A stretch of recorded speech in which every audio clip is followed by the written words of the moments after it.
Hi, I'm Stipe Vuleta, and this is Beans, Beats and Bankruptcy. Today, we're going to be talking about what's hot on the cafe scene, music we're listening to at work, and bankruptcy.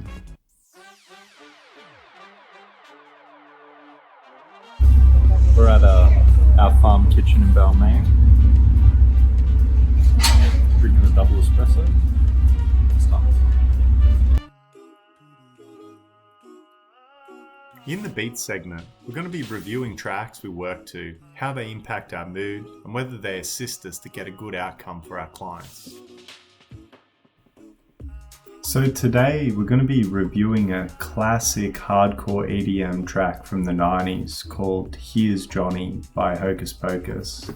It'll be available on the Apple Music playlist for this video project shortly if you haven't got a copy handy, and frankly, the beats are just ridiculous. It sounds like someone repeatedly throwing a garbage can against a brick wall. The vocals are just Jack Nicholson repeating a few words over and over and over again as a sample.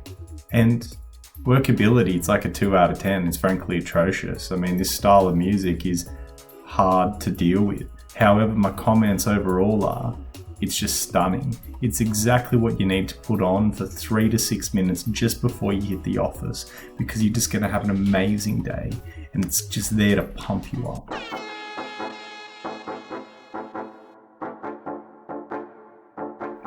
Today, I'm going to be talking about a really interesting topic, and it's actually a viewer request. We're going to be talking about taking out a loan after bankruptcy.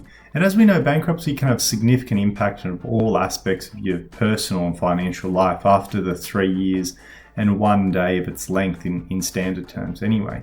But what's important to consider is, though there may be some inhibitions in the way you might access credit and some of your options, not all of your options are gone. So I mean, this isn't legal advice, this isn't financial advice, just some commentary from me about how to obtain finance and some of the pros and cons and hurdles and obstacles which might come up when you're looking for finance, and a few tips along the way as well after bankruptcy. So as you guys know, credit reporting agencies such as Equifax or Elion or Experian, depending on where in the world you're located or you previously lived, maintain credit scores, and they keep records of your bankruptcy on most occasions. It's not necessarily the case, but it's the case in like 99% of all instances. And they keep these records for 5 years or for 2 years after the date of a bankruptcy, depending on their own internal policies and whichever is later and just the general circumstances. So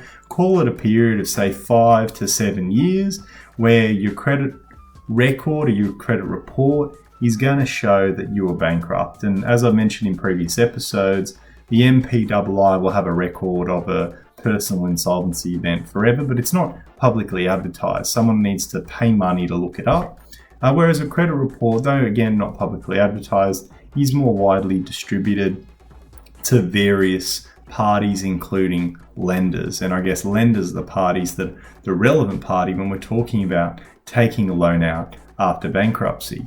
So once you're declared a discharged bankruptcy, your bankruptcy is all over and you're out there and you want to apply for a loan and other credit products, most major lenders will not approve a loan for someone who's a discharged bankrupt or previously bankrupt, as they see this as a high risk. However, there are still options. So it's not to say you won't get any type of credit product. However, you might need to undertake extra steps or look at different providers or seek extra guarantees from third parties, etc., to prove that you're not a risky individual, or to at least promote some confidence in your ability to raise capital or otherwise access debt funding or consumer credit or so on. So some tips that I've gleaned from my years of working with people, whether they're bankruptcy advisors or individuals coming out of bankruptcy, is applying for credit will be recorded on your credit file. So it's really important not to apply for credit multiple times at the same time, because it's very hard to tell for the next funder or credit provider to know whether that application for credit was a successful application or a failed application. So being very selective with how many times you apply for credit and the process about which you go in applying for credit is a really helpful tip in mitigating the mess in and around your credit file and making yourself look more attractive to credit providers. Non-conforming loans are, I guess, another strategy. So these are loans offered to people which doesn't necessarily meet the standard criteria for a loan. So those with poor credit, or those with very poor information available, or those who have previously been declared and subsequently discharged as bankrupts, might be otherwise looking for non-conforming loans. So these loans might be outside of the consumer credit protocols and processes that we have nationally, or they might otherwise have some hairy aspects to them that you might want to seek financial or legal advice on, or they might otherwise just be slightly more expensive. But that being said, non-conforming loans tend to be an option that are available to those who have been discharged from bankruptcy and are struggling to obtain credit. Otherwise, thirdly, another tip, and I guess something to negotiate in and around, is if you've been declared bankrupt, lenders will generally set a higher interest rate and higher deposits and fees to compensate for the risks associated with a loan. So it's really important to have as much cash as you possibly can and seek loans with a good loan to value ratio and have plenty of equity, and seek again the accommodations and assistance of third parties and family members when you're applying for that credit to try to bring down some of those charges and get access to a greater variety of credit providers and ultimately greater variety of products at a better price. Also, I guess it's very important to spend a lot of time researching different loans and different lenders. Not all lenders are credible or good options for anyone, particularly those who have been discharged from bankruptcy. So this is where seeking the advice of a mortgage broker or financial planner, or even a financial counselor or a debt advisor, might be really helpful in assisting you to get access to the correct products rather than just engaging with the most convenient products. Because though bankruptcy is meant to be a financial new start, so to speak, and it's there to absolve people in many respects of their financial sins, the credit market is still ultimately about trust. And part of these tips that I'm talking about today are really about repairing trust and re-engaging with the credit industry. So people understand that, yes, you may have been bankrupt, but ultimately you're here, you're looking to borrow money, you're capable of repaying it, and they should trust you. So doing your research and getting the benefit of a third-party advice around that is very helpful. And also, look, start with small loans that can be repaid more easily and more quickly.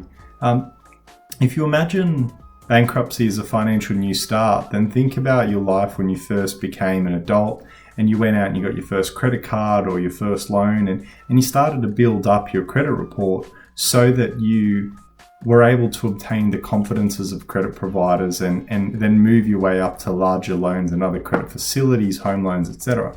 So again, start small, work your way up to larger loans.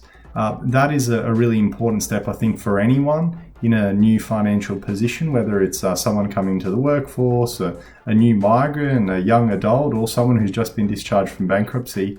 And ultimately, my final tip is to not lose hope. Bankruptcy is a process in Australia which is aimed at giving people a new start. So just because you might have difficulty getting credit from time to time, there are some tips.